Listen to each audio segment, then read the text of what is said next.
9 கோளும் ஒன்றாய் காண அங்கு கற்பகம் என்னும் கடவுளின் மெய்யில்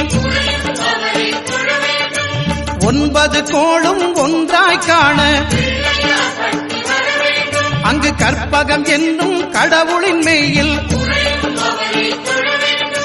சூரியன் முதலாய் 9 கிரகமும் பலவித குணங்களை கொண்டிருக்கும் எங்கள் கற்பக தருவில் அவை வரும்போது ஒன்றாய் சேர்ந்து பலனளிக்கும்.